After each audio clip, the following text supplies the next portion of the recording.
table that I was showing. So going back here, the first step is state diagram.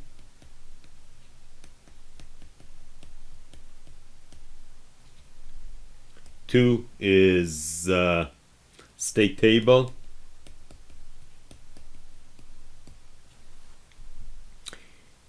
Which is what I have over here. Remember when I showed you this is, by the way, Hoffman model. When I showed you this, I said that, well, flip-flops are flip-flops and there's nothing to these things here. They're just sitting on the feedback path. Okay, the main thing is designing combinational circuits, okay, or the combinational part of this Hoffman model of my sequential circuit. And when I'm doing the combinational part, I have to have Carnot maps. Okay, Carnot maps are driven from truth tables. Okay, from truth tables that have zeros and ones. Okay, now let's look here. What do I have? Well, I don't have exactly truth table, but I do have a table. I have a table that shows some inputs and some outputs. Okay, and also the truth table is showing the next state of my circuit, or this table is showing the next state of my table. So several things I have to do. First of all, I have to remove these ABCDs and replace them with some bit pattern so that this table will look more like a truth table. Okay, that's one thing I will do. The next thing that I like to be able to do is to look at this truth table as a table that will correspond to these inputs and these outputs. That table that I was just showing you corresponds to the next state. That means it corresponds to these inputs here and this output after the clocking. Okay, so I will work to change this table to something that I'm used to. What is it that I'm used to? Well, I'm used to a plain, simple truth table, not with names here and not with pluses here. Plus means the next state. Let's take care of the first situation first, and instead of A, I'm gonna put 0, 0, 0, 1, 2, 3, 4, 5, 3 state variables. These are called the state variables. V2, V1, V0 is all I need. 0, 0, 1, 0, 1, 0, 0, 1, 1, 1, 0, 0. What I have now is I have assigned a unique bit pattern to each of my states. A unique bit pattern to each of my states. Which makes my table, if I replace all of these with all the A's, B's, C, D's, and E's with these unique bit pattern, then I have a table which consists of zeros and ones only, which is good in the direction of turning it into a truth table, eventually turning it into a Carnot map. So this is what I'm going to do. I'm going to take all the A's, all the B's, all the C's,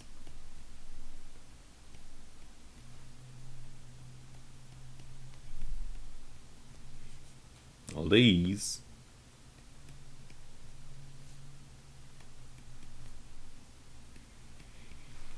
and replace them with ones and zeros.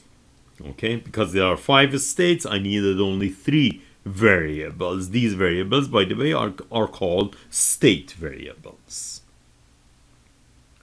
If I had more than 8 states, 9 states, I would need 4 state variables. Good thing I don't need that many in this situation here. This is my X input, and this is my this has to be Z, this has to be W,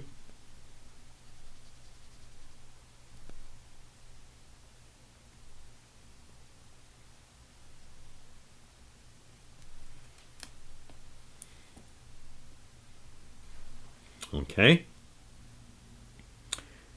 Fine. This is the state assignment I talked about. This is called state assignment.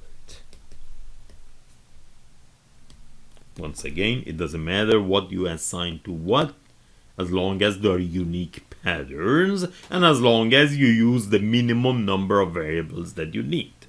Okay, these are y2, y1, y0. Instead of calling them v2, v1, v0, I call them y2, y1, y0. Doesn't matter, still they are state variables.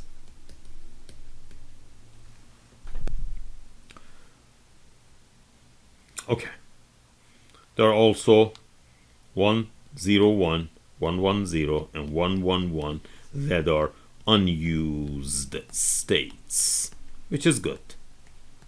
Why is it good? Because these unused states reduce, they create don't cares, and the don't cares reduce the Boolean expressions for the implementation of this circuit for me.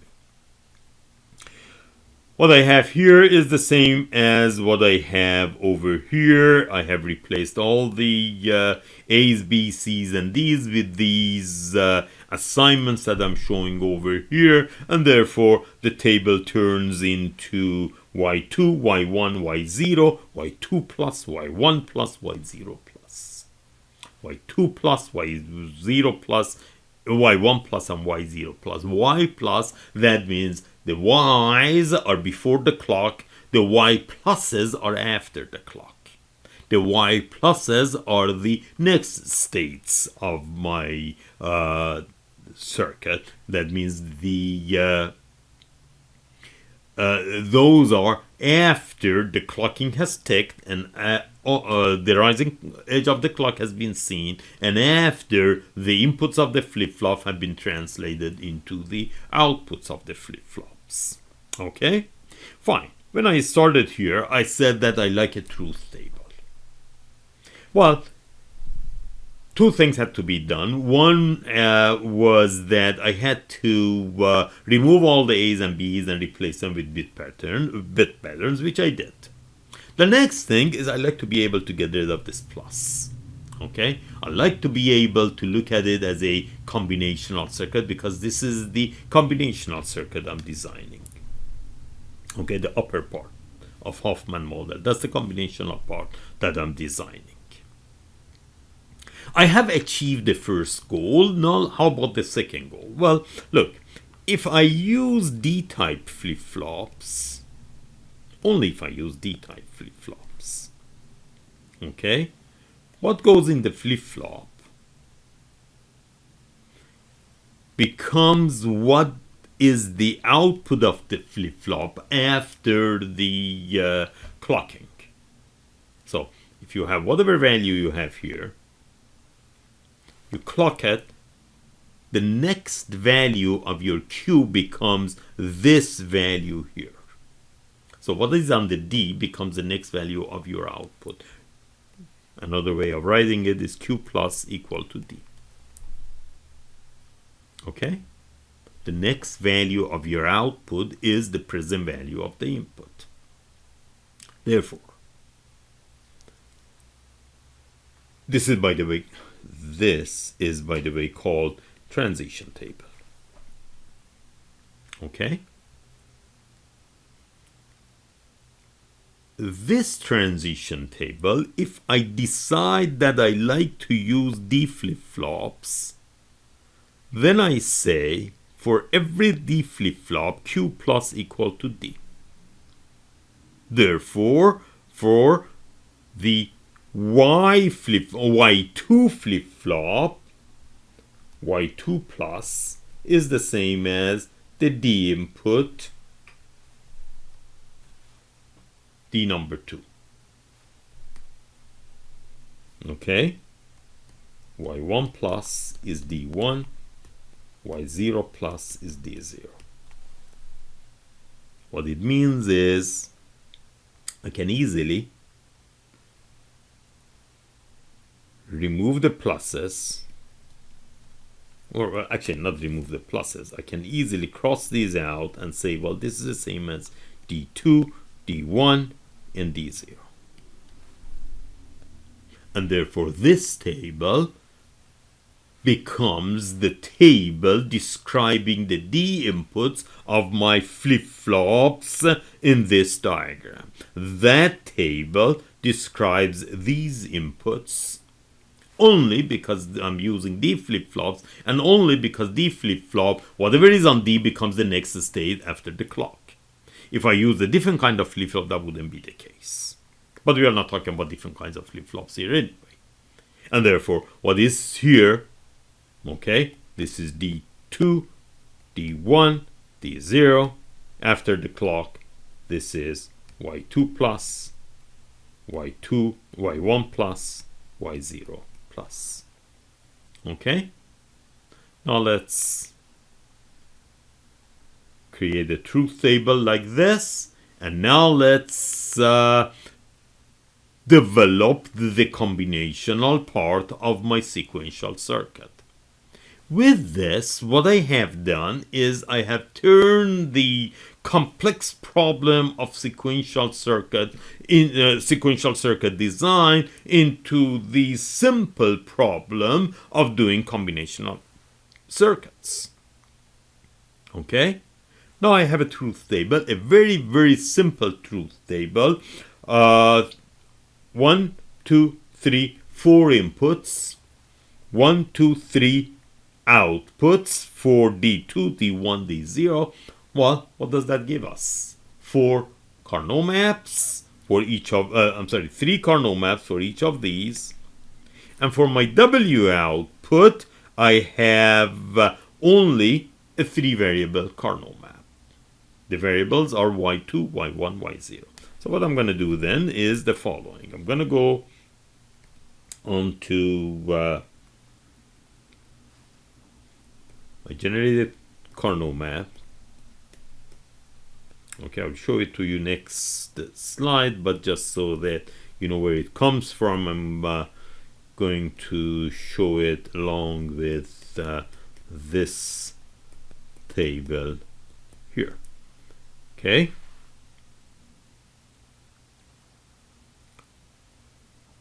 Zero, zero, zero, zero.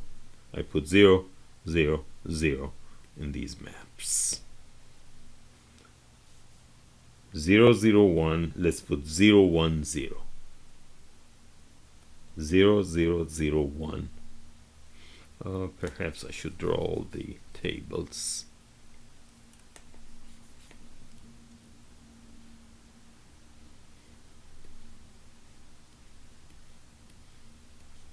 Even though on the next slide I have that, but just so that you know exactly where it comes, where those tables come from,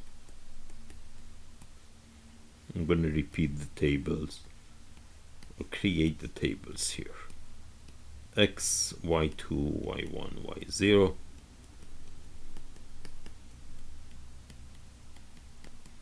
Alright, let's just start getting colorful again.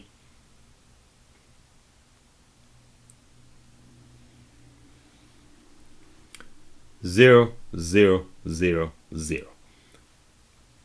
0, 0, 0, 0. I have 0, 0, 0. 1, 0, 0, 0. X of 1. I have 0, 0, 1. Okay, which is this thing over here. 1.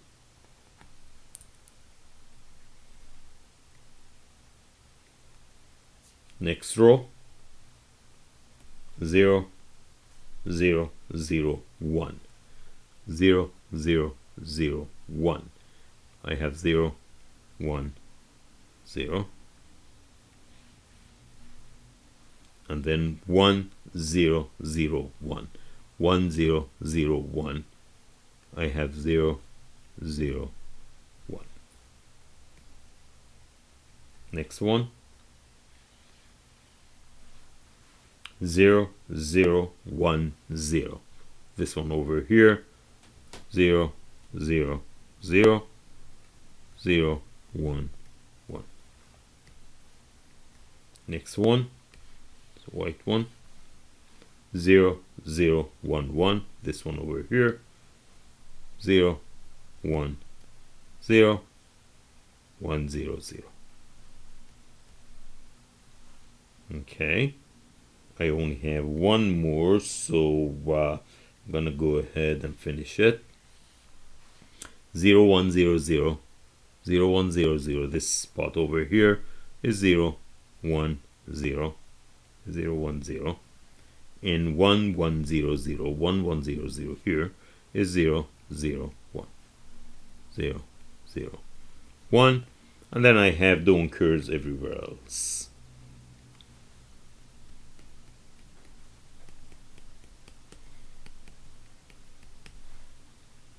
What happens with the output? Well, the output is this: y2, y1, y0.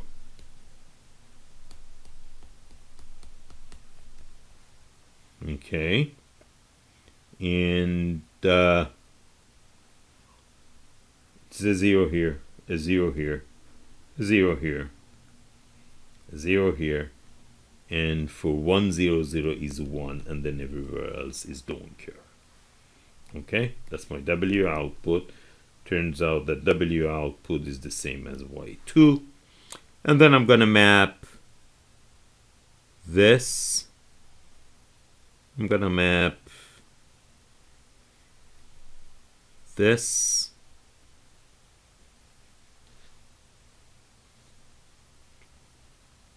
Gonna map this.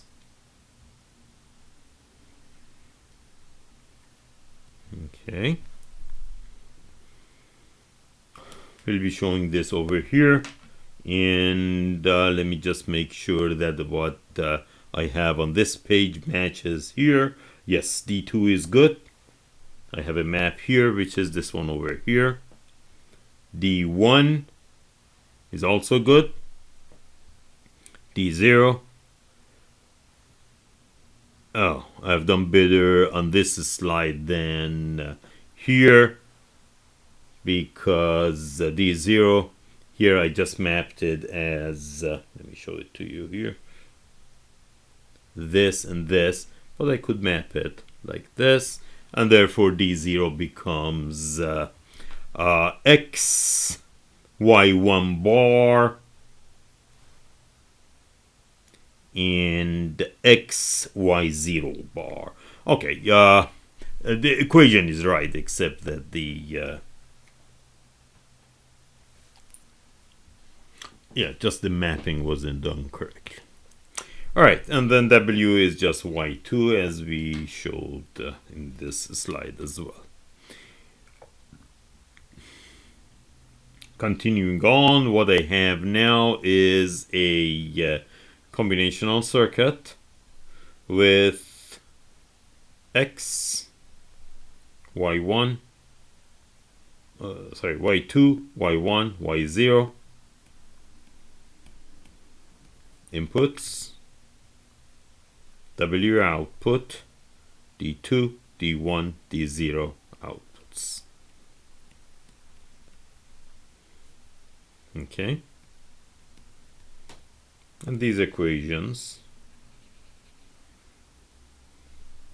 just go in this, and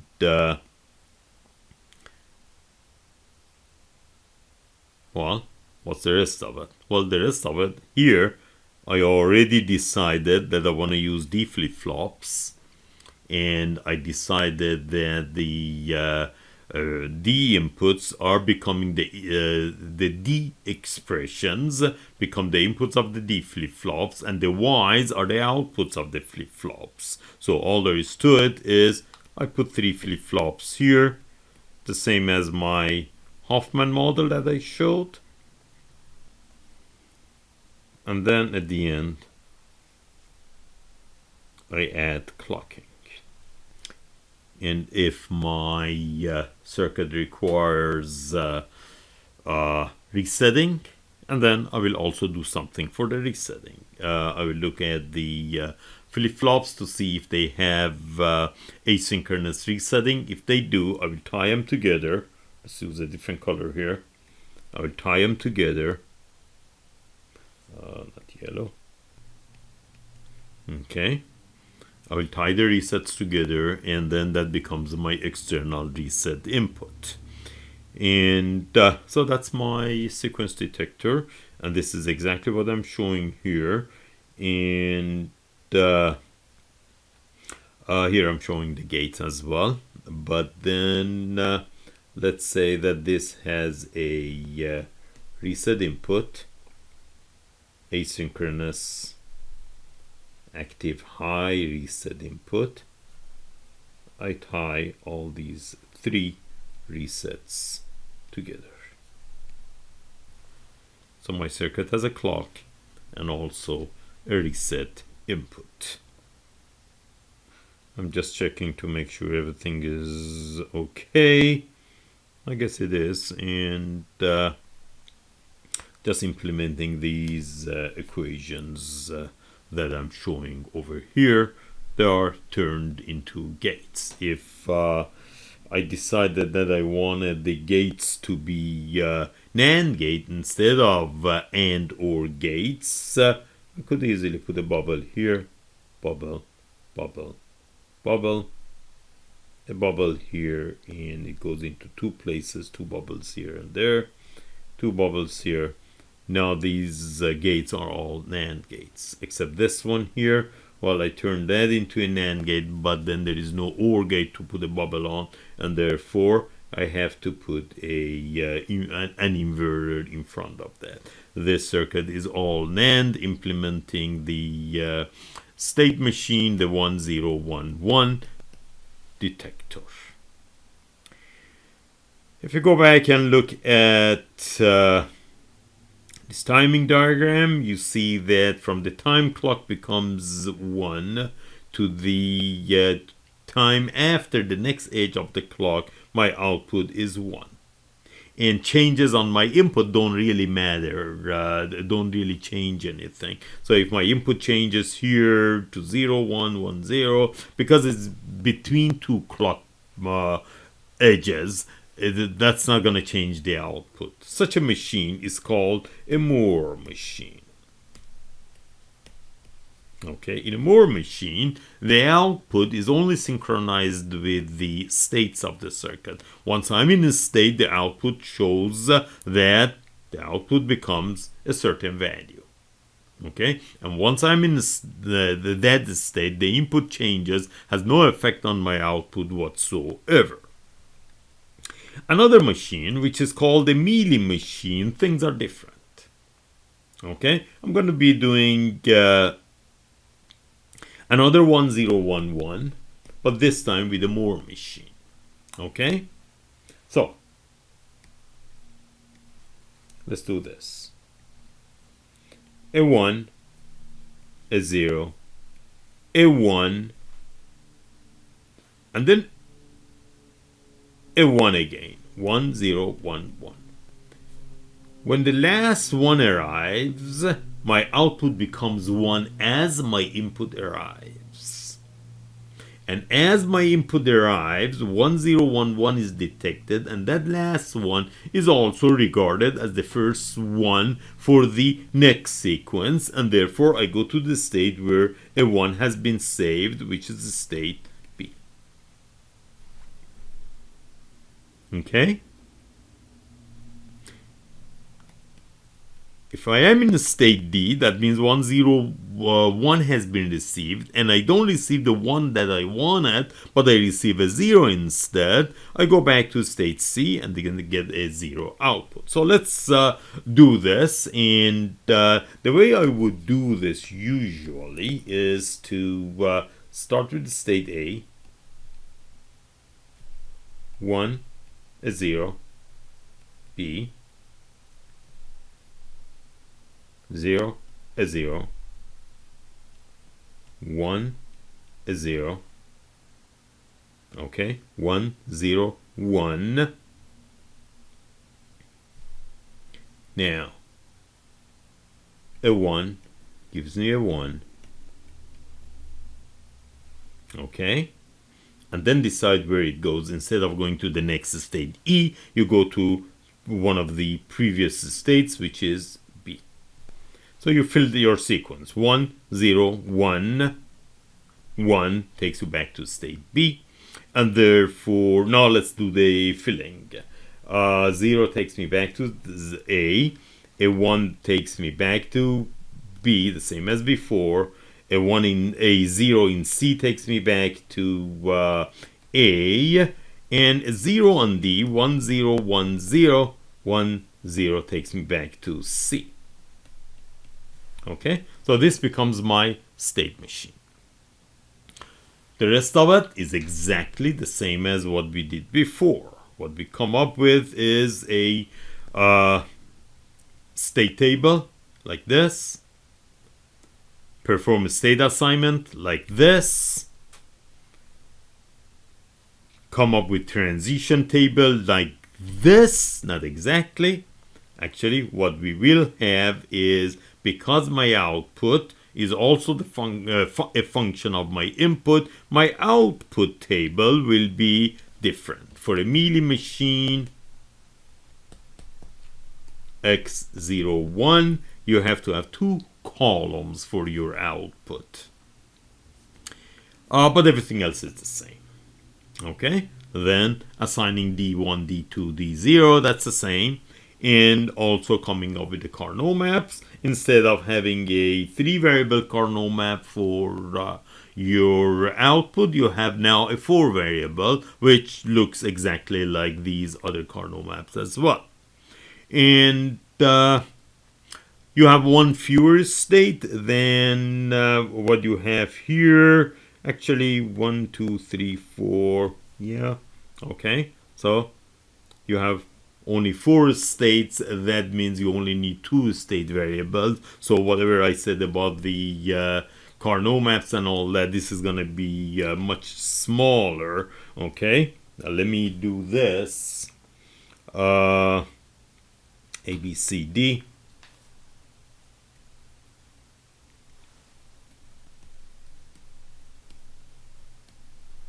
Okay, so this is the state A, B, C, D, 1, 0, 1,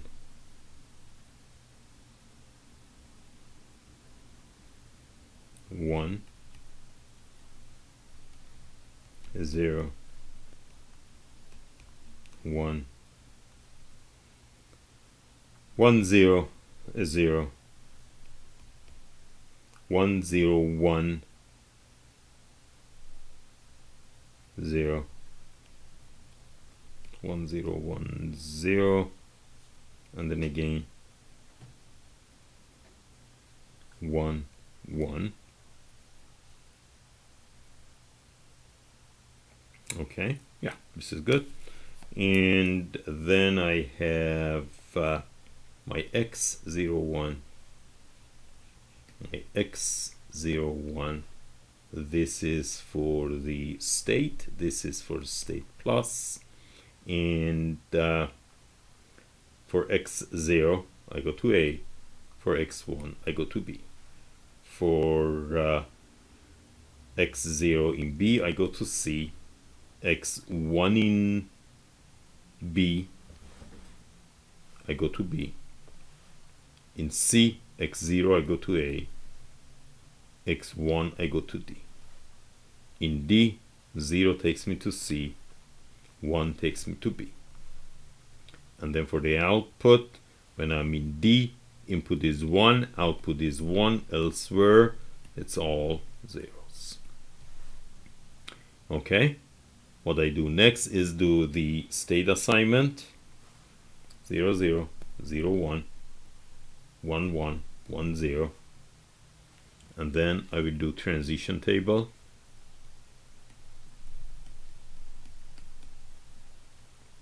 A C A C B B D B,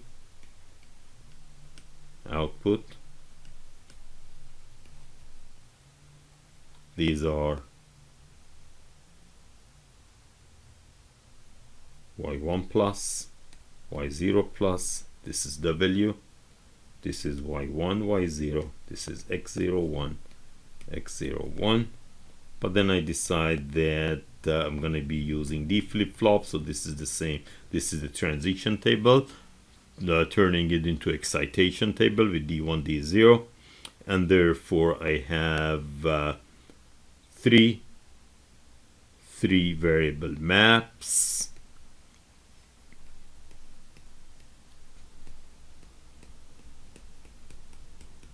Okay, and this is D2. There is no D2 now, since I only have 4 states. I only need the 2 state variables. This is D1, D0, 0, 1, 0, 1, 0, 0, 1, 1, 1, D0, 0, 1, 0, 1, 1, 1, 0, 0, and then W is 1, 0 elsewhere.